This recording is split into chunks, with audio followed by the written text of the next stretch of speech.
बता दूं सीधी बड़ी खबर कि ईरान ने रख दी है सबसे बड़ी शर्त। ईरान ने खेल दिया है बड़ा सा खेल। ईरान के आगे जितनी बातें रखी अमेरिका ने और मीडिएटर्स ने, ईरान सबको नकारता रहा। मैं आपको बता ही रहा हूं, जैसे कि ईरान के सामने कहा गया कि मिसाइल पर बात करेंगे, आपकी मिसाइल पर बात करेंगे। ईरान ने कह दिया मिसाइल पर तो बात ही नहीं करेंगे, डिफेंस पर हम बात नहीं करेंगे, और हम सिर्फ एक चीज पर बात करेंगे, न्यूक्लियर पर अपने।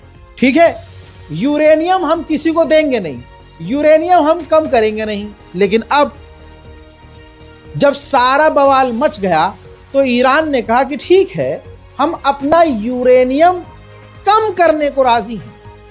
तवज्जो है, ये नहीं कहा कि यूरेनियम बंद कर देंगे, यूरेनियम का संवर्धन बंद कर देंगे, यूरेनियम बनाना बंद कर देंगे।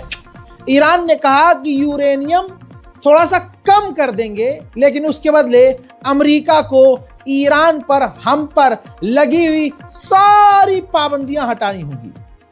सारी पाबंदियां, एक दो नहीं दोस्तों।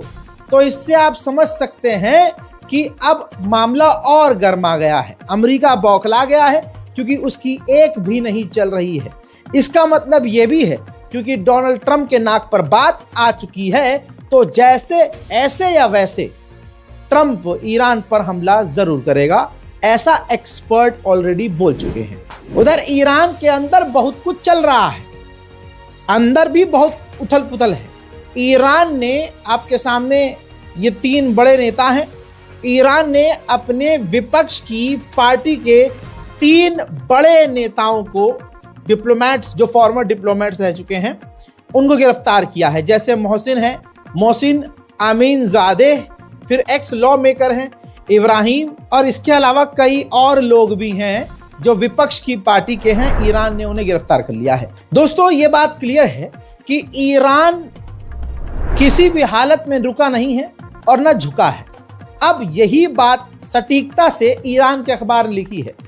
ईरान के टॉप के अखबार ने एक विजुअल प्रिंट किया है, फोटो, जिसमें पहले तो टाइटल यह है फारसी में, पर्शियन लैंग्वेज में, कि ईरान की मिसाइल बातचीत की बैकबोन है। बात बिल्कुल हकीकत है। इसी तरह से जो बात लिखी है उसी के हिसाब से आप फोटो देख रहे हैं कि जो ईरान के विदेश मंत्री हैं, उन्होंने जो टेक लगाई हुई है वो मिसाइल से टेक लगाई हुई है। और इसमें पूरे आर्टिकल में यही कहा गया है, बताया गया है कि आज जो ईरान के पास मिसाइल टेक्नोलॉजी है, मिसाइल ताकत है, इसी की वजह से दुश्मन हमसे बात भी कर रहा है, वरना ये बात भी ना करते। ईरान के राष्ट्रपति कोई घमंड में नहीं है भाई, वो अभी भी बहुत बैलेंस बात कर रहे हैं। वो कह रहे हैं कि हम हर तरह से नेगोशिएशन के लिए, बातचीत के लिए राजी हैं, और ऐसी नेगोशिएशन जिसमें दोनों ही परिस्थितियां विन विन वाली हो। ठीक है, आपकी भी जीत हो, हमारी भी जीत हो, आपका भी ईगो सेटिस्फाई हो जाए और हमारा भी नुकसान ना हो। हम तो हर तरह से बात करने को राजी हैं। वहीं ईरान के चीफ ऑफ आर्मी स्टाफ ने फिर से ओपनली कह दिया है कि हमारी फौज किसी भी कंडीशन के लिए, किसी भी परिस्थिति के लिए, हत्ता कि जंग के लिए भी तैयार है।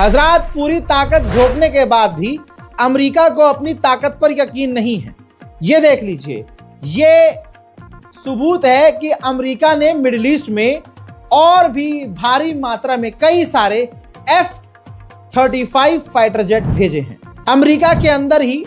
जी हां, एक शो हो रहा है, तस्वीर आपके सामने, सुपर बॉल LX है, ठीक, वहां पर समझ लीजिए खेल हो रहा है। उस खेल में अमेरिका ने अपना B-1 बॉम्बर, F-15 और F-18 और F-35 दिखाया है। लेकिन इसमें कई और फाइटर जेट होने थे, लेकिन वो फाइटर जेट इसके अंदर नजर नहीं आ रहे हैं। 24 घंटे लगातार ईरान के आसपास, ये देख लीजिए, अमेरिका का जासूसी जहाज उड़ता हुआ रिकॉर्ड हो रहा है। मेरे दोस्तों, कुछ आंकड़े आपके सामने हैं डॉक्यूमेंट सहित। अमेरिका अब तक 122 फौजियों के जहाज मिडिल ईस्ट में भेज चुका है। यानी जो बड़े वाले कार्गो जहाज होते हैं जिसमें फौज को ट्रांसफर किया जाता है, ऐसे 122 जहाज फौज भर भर के मिडिल ईस्ट में अमेरिका ऑलरेडी भेज चुका है। वहीं एक जानकारी ये आई जो ईरानियन ऑफिशियल के द्वारा दी गई है कि अमेरिका ने ईरान की गवर्नमेंट हमसे यानी ईरान से कहा है कि हमारी 4 बातें मानो, अगर वो 4 बातें नहीं मानी तो हम तुम पर हमला करेंगे। अब यह बात अलग है कि ईरान की गवर्नमेंट ने, ऑफिशियल्स ने यह नहीं बताया कि अमेरिका ने वो 4 बातें क्या रखी हैं, वो ईरान ने क्लियर नहीं की। मिडिल ईस्ट आई में अब यह रिपोर्ट छप चुकी है जो आपके सामने है कि हजारों की तादाद में जो इराकी हैं वो ईरान के बचाव के लिए, ईरान के सुप्रीम लीडर के लिए लड़ने को तैयार हैं और लगातार फौज में भर्ती हो रहे हैं। मेरे दोस्तों, अब मजबूरन मैं आपको वो वीडियो दिखा नहीं सकता क्योंकि कॉपीराइट का मसला है। लीजिए, आपकी स्क्रीन पर देखिए, ये IRGC के कमांडर हैं दोस्तों, ठीक है, जो बुजुर्ग व्यक्ति हैं, ये IRGC के टॉप कमांडर हैं। इन्होंने धमाकेदार खुलासा किया जिससे हड़कंप मच गया है। इन्होंने कहा ईरान इतना कैपेबल है कि ईरान एक साथ 2000 मिसाइलें दुश्मन पर दाग सकता है। ये बात सुनने के बाद नेतन्याहू एक जगह ठीक से बैठ तक नहीं पा रहा है। 37 साल में पहली बार ऐसा हुआ कि Ayatollah Syed Ali खामनाई, supreme leader of Iran, किसी एक प्रोग्राम में नहीं गए, वरना वो उस प्रोग्राम में ज़रूर जाते हैं। लेकिन उस प्रोग्राम के लिए उन्होंने एक प्री रिकॉर्डेड मैसेज जारी किया था जिसकी मेन बात ये थी कि ईरान के लिए, हमारे लिए मिसाइल और ताकत इंपॉर्टेंट नहीं है, हमारे लिए हमारे लोग ज़रूरी हैं। ये वीडियो पूरे यूरोप और वेस्टर्न कंट्रीज में वायरल हो चुका है। अमेरिका चाहे जितनी भी कोशिश कर ले, उसका प्रोपेगेंडा लगातार फेल हो रहा है। हजरात, AFP मीडिया को हर कोई जानता है। लीजिए, उसने खुद ही ईरान की मिसाइलों की रेंज जारी कर दी है। देखिए, देज़फुल जो मिसाइल है ईरान की, उसकी रेंज है 1000 किलोमीटर, जिसमें Oman, UAE, Bahrain, Qatar, Kuwait और आधे से ज़्यादा सऊदी अरबिया, पूरा इराक, जॉर्डन 80%, पूरा लेबनान, पूरा सीरिया, आधे से ज़्यादा तुर्की, रशिया, ये पूरा आता है, ठीक। इसी के साथ जो ईरान की दूसरी मिसाइल है फतह 1 हज कासिम खैबर शिकन मिसाइल, 1400 किलोमीटर इसकी रेंज है। भाई, इसकी रेंज में आधे से ज़्यादा यमन, रेड सी और कई इलाके, जाहिर सी बात है जो देज़फुल मिसाइल है उससे आगे की है तो आप समझ सकते हैं। इसके बाद एक मिसाइल है 1700 किलोमीटर रेंज वाली, इमाद गदर 1, इसकी रेंज है 1700 किलोमीटर, ठीक। इसमें सूडान भी आ रहा है, आधे से ज्यादा इजिप्ट आ रहा है, लीबिया का 5% हिस्सा आ रहा है। भाई, इसके बाद खुर्रम शहर और सेजिल मिसाइल है। भाई, इसकी रेंज है 2000 किलोमीटर। दोस्तों, इसकी रेंज में तो इजराइल तो भाई सबसे शॉर्ट रेंज की 1000 किलोमीटर वाली जो मिसाइल है ना देज़फुल, उसी में निमट रहा है भाई वो पूरा। अब जो खुर्रम शहर है ना भाई, ये तो मतलब ये मान के चलिए कि लीबिया, इजिप्ट, सूडान और कई देशों तक पहुंच सकती है। और भाई साहब, ईरान की जो 1000 किलोमीटर रेंज वाली सबसे समझिए हल्की जो मिसाइल है देज़फुल, वो भी मिसाइल बड़े आराम से इजराइल पहुंच सकती है। और भाई, जो इमदाद गदर 1 मिसाइल है 1700 किलोमीटर, उसकी रेंज में इजराइल क्या भाई साहब, इजराइल के ऊपर नीचे तुर्की, इधर उधर जो देश आते हैं वो सब के सब लपेटे में आ रहे हैं। यही वजह है कि इजराइल ईरान की मिसाइलों से खौफ खा रहा है।